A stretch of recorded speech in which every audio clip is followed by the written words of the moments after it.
Chapter 6 Riddles in the Dark. When Bilbo woke up, he was not sure if his eyes were open or closed.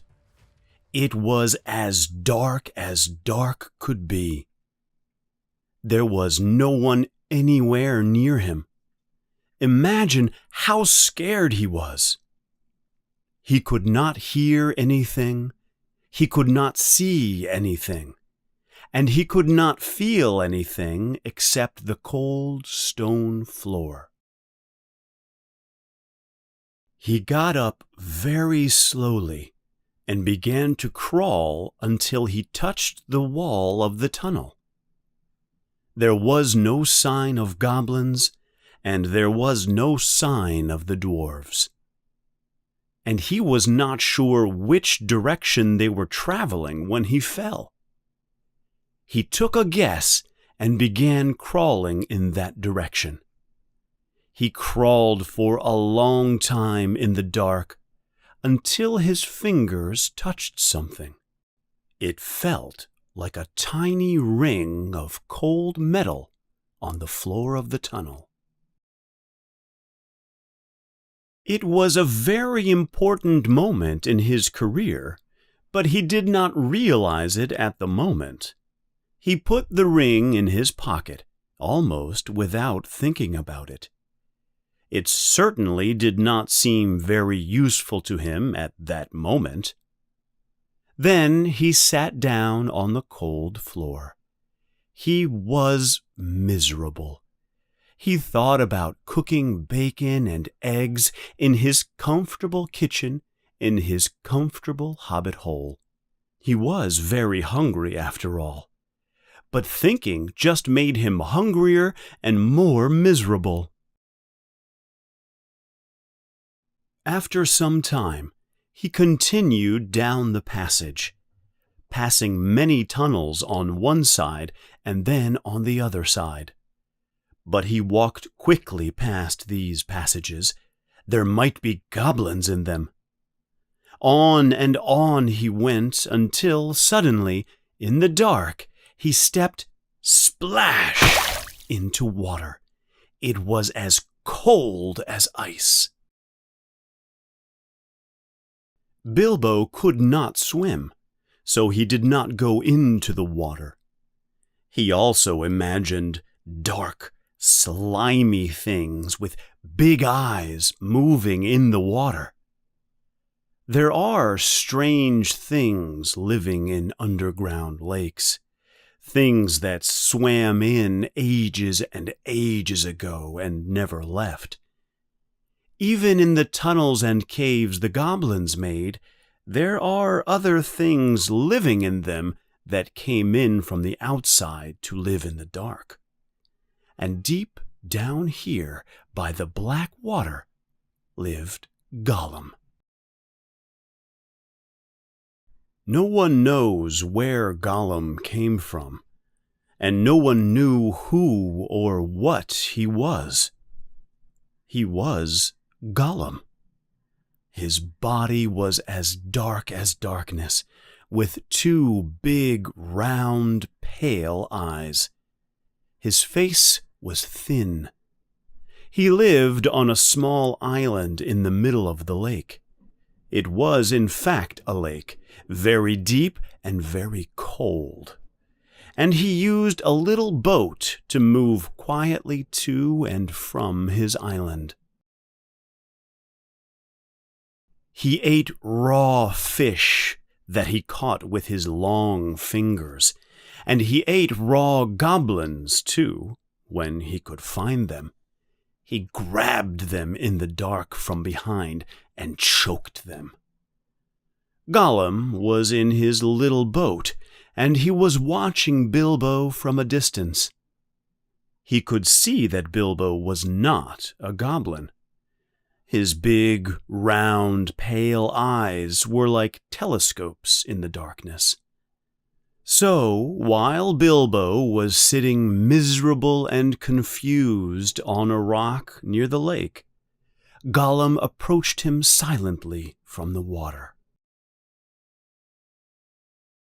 It's not a fish's, is it, my precious? No, but it's a fat feast. A tasty bite it would be for us. Gollum, hissed Gollum.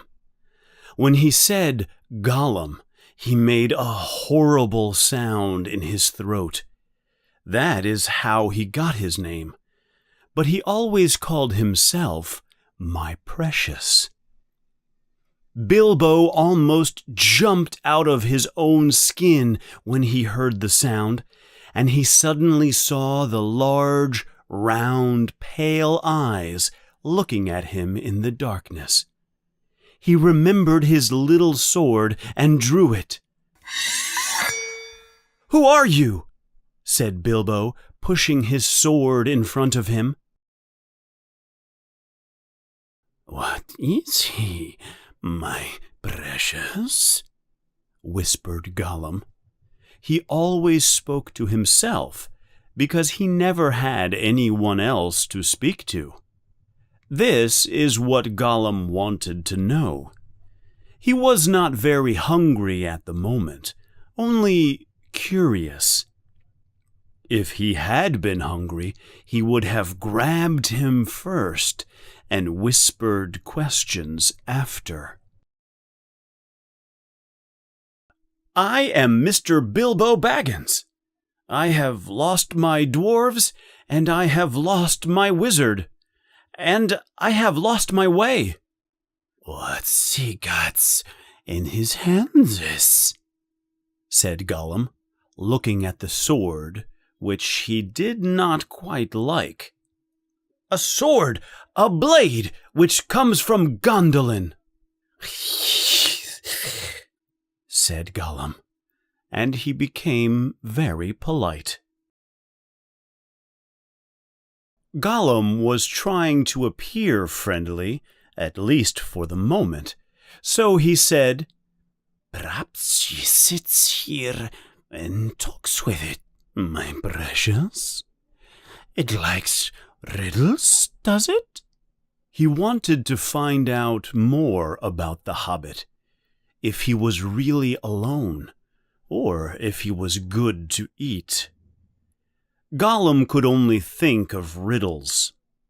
They were the only game he could remember playing with other creatures before he came down into the dark under the mountain.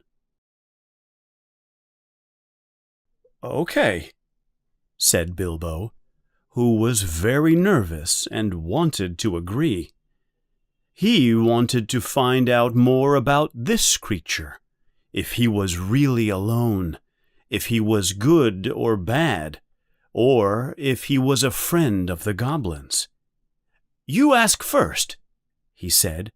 He could not think of a riddle in his anxious condition. So Gollum hissed,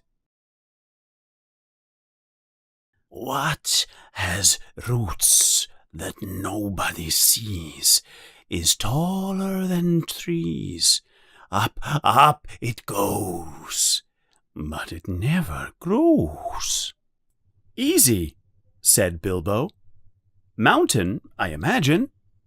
"Does it guess easy? It must have a competition with us, my precious.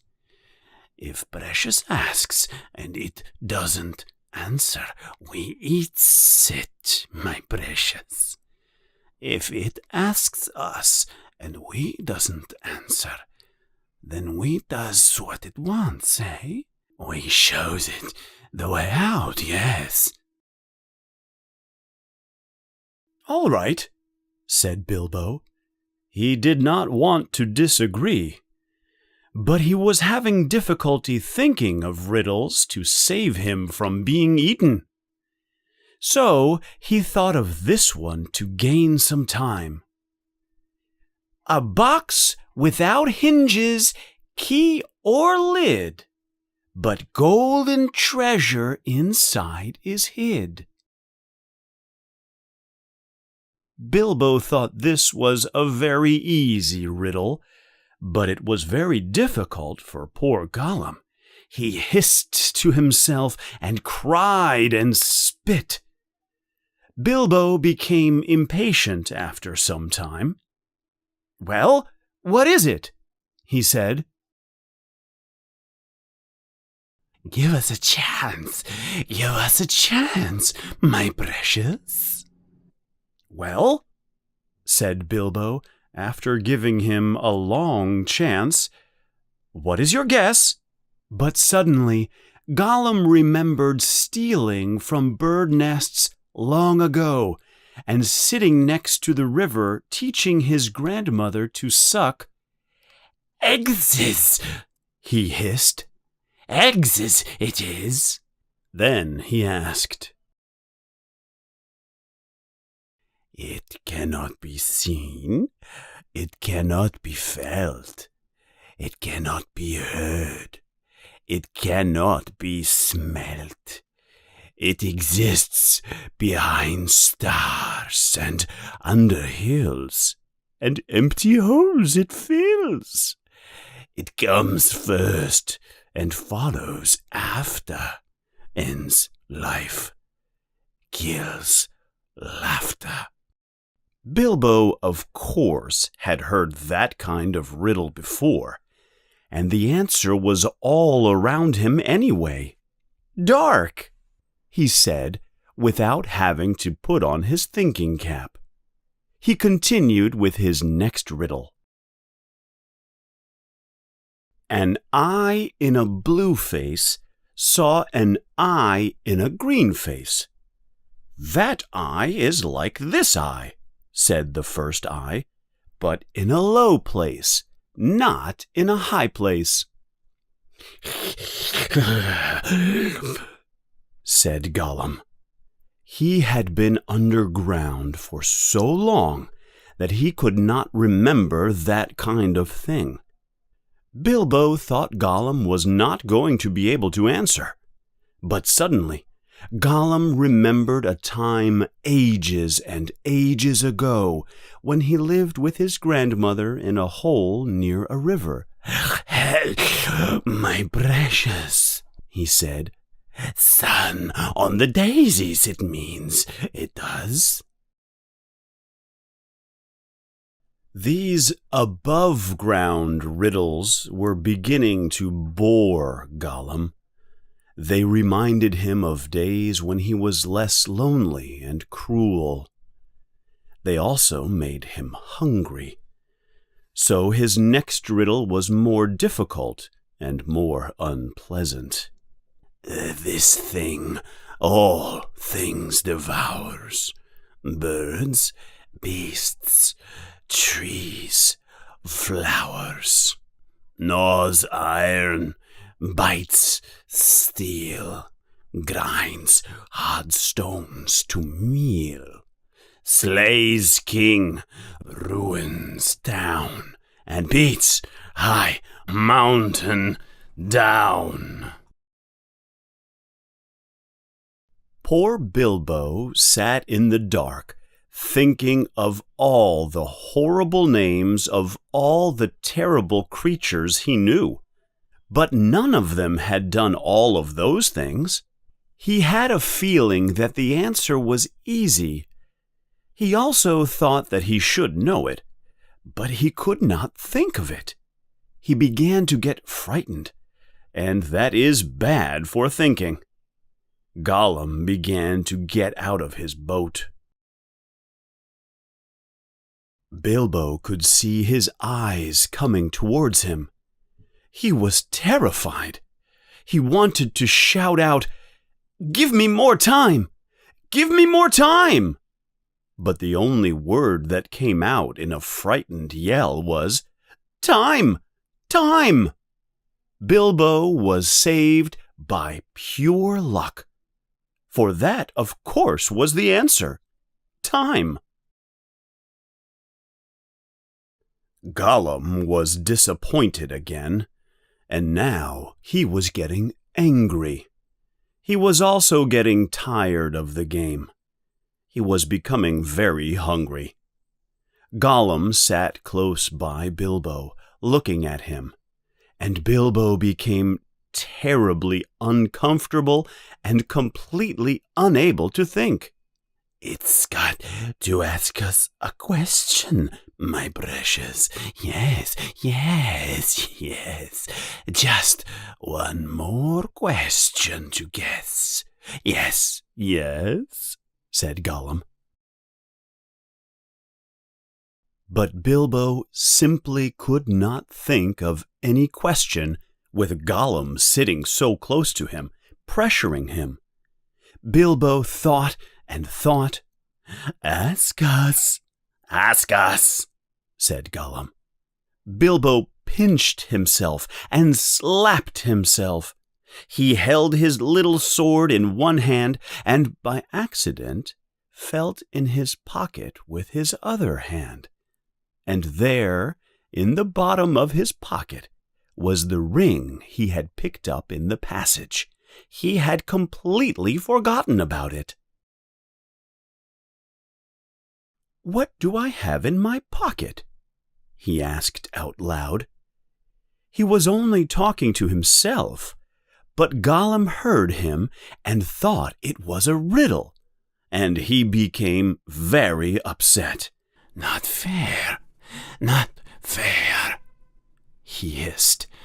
"It isn't fair, my precious, is it, to ask us what it's got in its nasty little pockets?"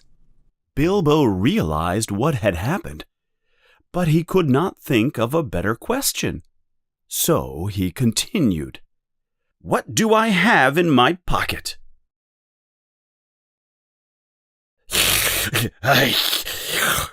hissed Gollum. "It must give us 3 guesses, my precious. 3 guesses." "Very well. Guess away," said Bilbo. "Hanses," said Gollum. "Wrong," said Bilbo, who was lucky and had just taken his hand out of his pocket. "Guess again."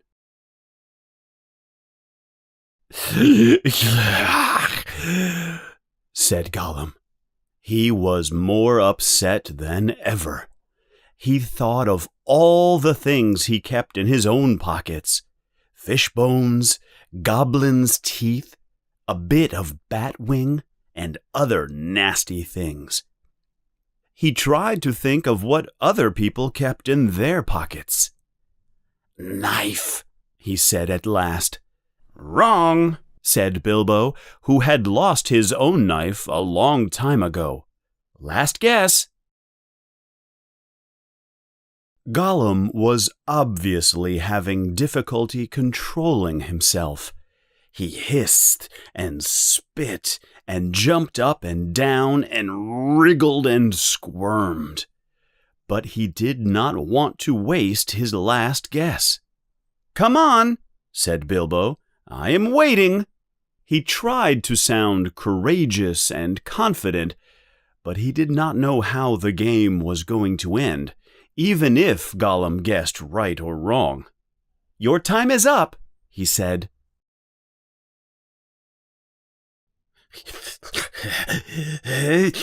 "String or nothing," yelled Gollum. It was not really a fair answer, making 2 guesses at the same time. "Both wrong," said Bilbo. He was very relieved that the game was over. He stood up and held out his little sword. He understood that even evil creatures were afraid to cheat at the riddle game. But Bilbo did not think he could trust this slimy thing to keep a promise, and he was right not to trust him. Gollum did not attack immediately. He could see the sword in Bilbo's hand. He sat there whispering to himself. Finally, Bilbo could not wait any longer. "Well," he said, "what about your promise? I want to go. You have to show me the way." "Is that what we said, precious? Show the little nasty Baggins the way out. Yes, yes. But what has it got in its pockets, eh? Not string, precious, but not nothing. Oh, no. It's none of your business, said Bilbo. A promise is a promise. Angry it is, impatient, my precious, hissed Gollum.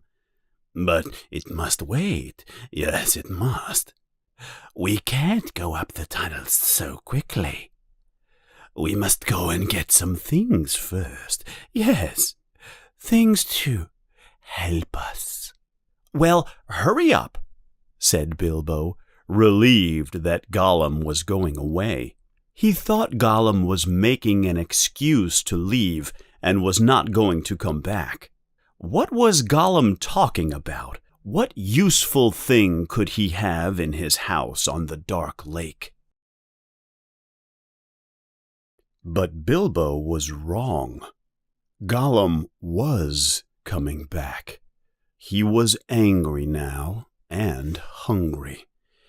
And he was an evil, miserable creature. He had a plan. On his island in the lake, there was a place where he hid some of his personal things. And one of the things was a very beautiful, very wonderful object. He had a ring, a golden ring, a precious ring. It was a ring of power, and if you put that ring on your finger, you became invisible.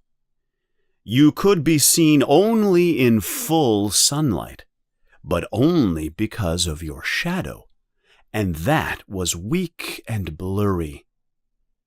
But who knows how Gollum found the ring ages ago in the old days when there were many powerful rings in the world? Maybe even the master of the rings did not know. Gollum used to wear the ring at first, until it made him tired, and then he kept it in a small bag at his waist, until it irritated him. Now he usually hid it in the hiding place on his island. He liked to look at it.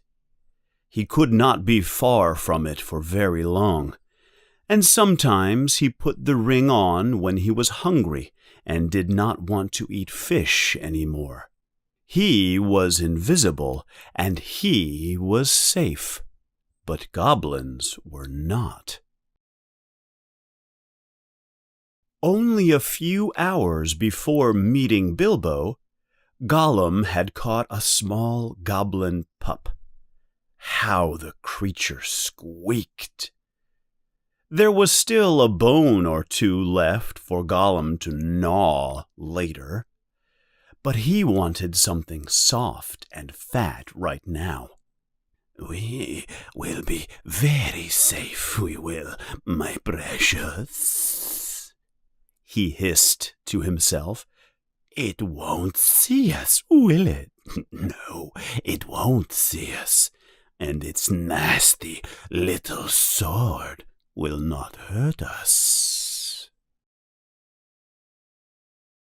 That was how Gollum's evil mind worked. He moved quickly towards his boat and pushed off into the lake. Bilbo thought that was the last time he would ever see him. But he waited for a while. He still did not know how to find his own way out, after all. Suddenly, he heard a terrible screech. It made Bilbo very scared. Gollum was cursing and screaming somewhere off in the distance. He was on his island, looking for his ring that was not there.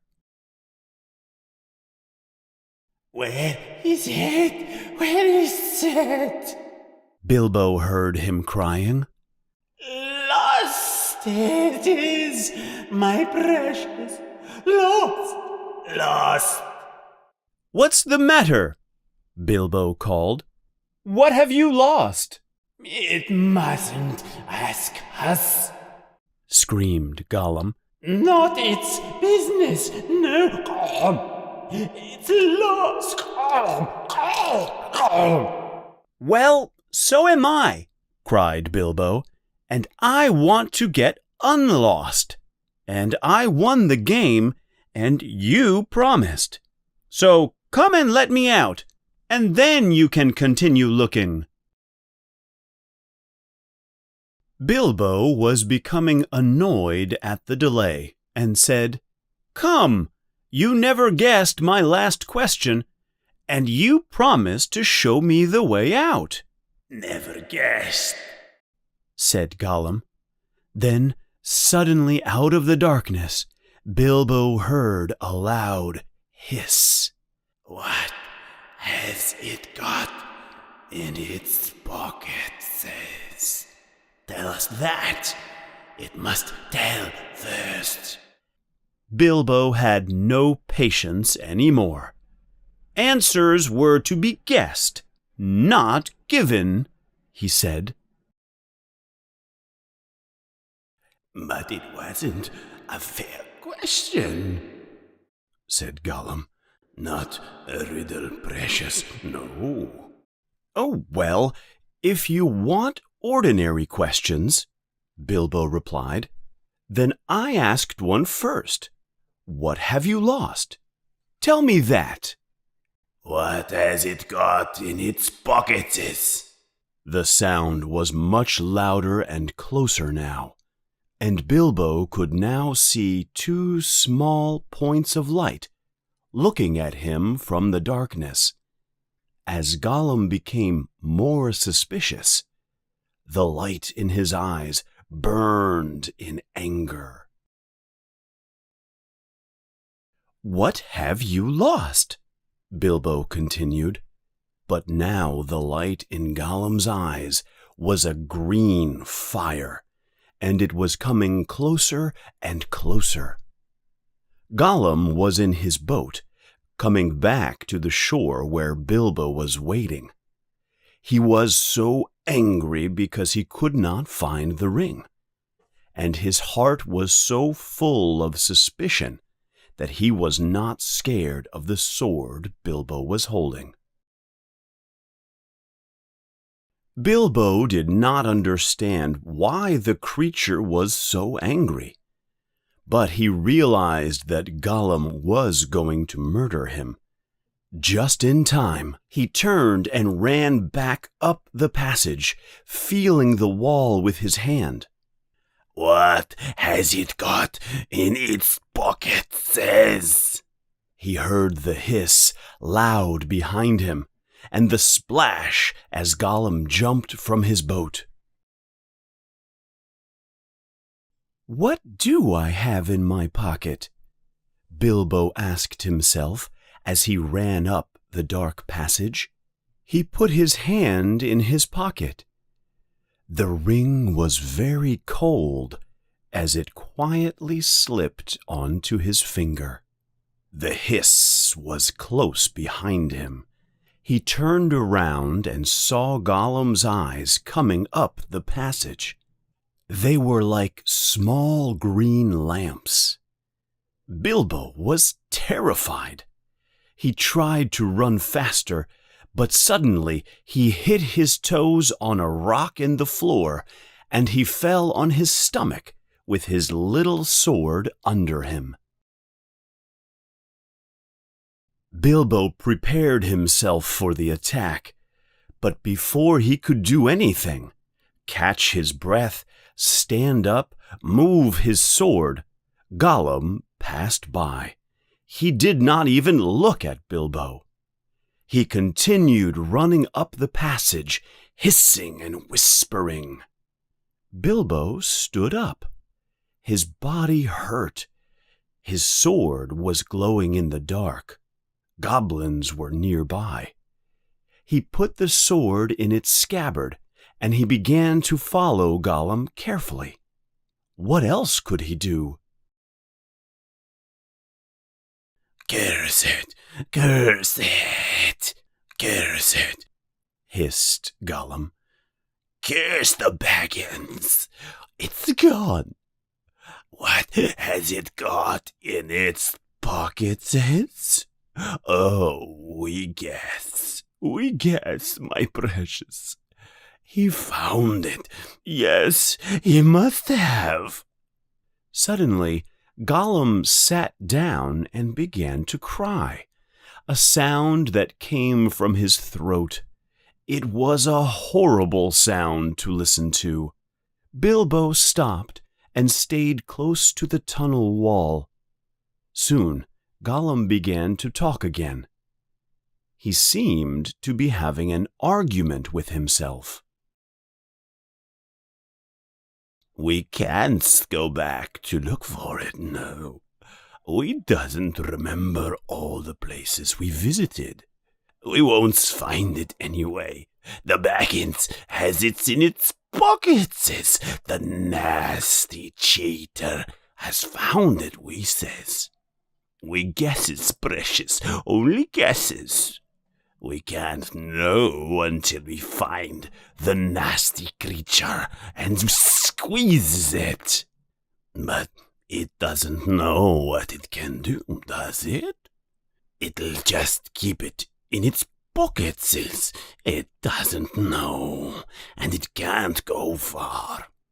It's lost, the nasty thing. It doesn't know the way out. It said it doesn't know. But it knows a way in, it does. If it knows a way in, it must know a way out, yes. It's going to the back door. The back door, that's it. The goblins will catch it then. But if it has our precious, then goblins will get it. They'll find it. They'll find out what it does. One of the goblins will put it on, and then no one will see him. He'll be there, but not seen. Not even our eyes will notice him. And he'll come sneaking and catch us. Gollum! So let's stop talking, precious, and make haste. Hurry, hurry! If the Baggins went that way, we must go quick and see. Go, not far now. Make haste, hurry! With a jump, Gollum got up and started running very quickly. Bilbo ran after him, carefully at first. He was afraid he was going to trip again and fall and make a loud noise. He was full of hope, though. It seemed that the ring was a magic ring. It made you invisible. He had heard of magic rings, of course, but it was hard to believe that he had really found one, and by accident. They ran on and on. Bilbo was behind him, moving as silently as a hobbit can. Suddenly, Gollum stopped at the entrance to a passage on the right side of the tunnel. Here's the passage, he said. He looked in and then stepped back. But we mustn't go in, precious. No, we mustn't. Goblins is down there. Lots of goblins is. We smells them. What shall we do? Curse them and crush them. We must wait here, precious. Wait a little and see. So Gollum had brought Bilbo to the way out after all. But Bilbo could not get in. Gollum was sitting in front of the opening to the passage and blocking it. Bilbo could see the glow of his eyes as his head moved from side to side in the darkness. Bilbo was right behind him, and suddenly Gollum became very still, and he sniffed the air. His eyes became a bright green. He made a terrible hissing sound. He could not see the hobbit, but now he was alert. And he had other powerful senses he could use in the darkness, hearing and smell. Bilbo almost stopped breathing, and he became perfectly still himself. He was desperate. He must get away, out of this horrible darkness. He must fight. He must kill the horrible creature in front of him. Gollum was going to kill him for sure. But Bilbo was a very fair hobbit, as most hobbits are. He was invisible now. Gollum had no sword. Gollum had never really threatened to kill him, or tried to kill him yet. And he was miserable, alone, lost. Suddenly, Bilbo understood. He imagined how this poor creature lived day after day, age after age, alone, with only the darkness and goblins around him. All these thoughts came into Bilbo's mind in a flash, and with one final decision, he found new strength, and he jumped.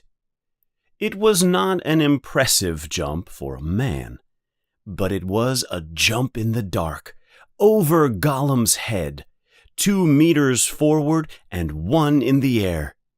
He did not know it, because it was very dark, but he almost broke his skull on the low entrance to the passage. Gollum turned and threw his hands out and tried to grab what he could not see. But he was too late. He caught nothing. Bilbo landed and ran quickly down the tunnel. He did not turn around to see what Gollum was doing. There was a terrible scream from behind him, filled with hatred and despair. Gollum was defeated. He had lost. He lost his prey, he lost his dinner, and he lost the only thing he ever loved in this cruel and miserable life, his precious. Bilbo felt terrible for the poor creature, but he continued on. He heard a voice from behind him, very far away, like an echo. "Thief! Thief! Thief! Baggins! We hate it! We hate it! We hate it forever!" Then there was silence. Bilbo took out his little sword, and it glowed blue. There were goblins nearby. The passage went on for a long time still. But the passage turned left, and there, in the distance, Bilbo could see a very pale light. Not the light of a fire or torch. It was the light of the sun. Bilbo began to run as fast as his legs could carry him. He turned the last corner, and suddenly he came running right into an open space where the light was very bright. The light was coming through a large stone door that was open just a little. Bilbo blinked his eyes. After being in the dark for so long, this light was very bright. And then he saw the goblins. Lots of goblins wearing armor and carrying swords. They were all looking at the door and waiting. They were also watching the passage that came to it. They were alert and ready for anything. The goblins saw Bilbo before he saw them. Yes, they saw him. Maybe it was an accident, or maybe it was the final cruel trick of the ring. But it was not on his finger. The goblins yelled with anticipation, and they all ran towards him. Bilbo felt a strong sense of fear and finality. He did not even take out his sword. He just put his hands in his pockets. And there was the ring, in his left pocket, and it slipped on to his finger. All the goblins stopped suddenly. They could not see him any more. He had disappeared. They all yelled even more, but in anger this time. There was terrible confusion as they all tried to decide what to do. Bilbo was terrified, but he thought to himself, "I must get to the door. I must get to the door." So he gathered all his courage and ran straight for the opening in the door. The place was full of goblins, and he was knocked over by a goblin who did not understand what he bumped into. Bilbo got up on his hands and knees and crawled as fast as he could between the legs of the goblin captain. He stood up and ran for the door. The door was still open, but just a little. Bilbo tried, but he could not move it. He tried to squeeze through the opening. He squeezed and squeezed, but he was stuck. It was terrible. His buttons caught on the edge of the door. He could see outside into the open air. There were some stairs going down into the trees. The sun came out from behind a cloud and was bright on the door. Suddenly, one of the goblins inside shouted, "There's a shadow by the door. Something is outside." Bilbo's heart jumped into his mouth. He gave a terrific push. Buttons burst off in all directions. He was through. His coat and waistcoat were torn and buttonless, but he was free. He jumped down the stairs like a goat as the confused goblins were still picking up his beautiful buttons. Of course they came after him, yelling and shouting and hunting him through the trees. But goblins do not like the sun. It makes them weak and scared. They could not find Bilbo now with the ring on, running quick and quiet and staying out of the sun under the trees. So soon they went back, confused and frustrated, to guard the door. But Bilbo had escaped.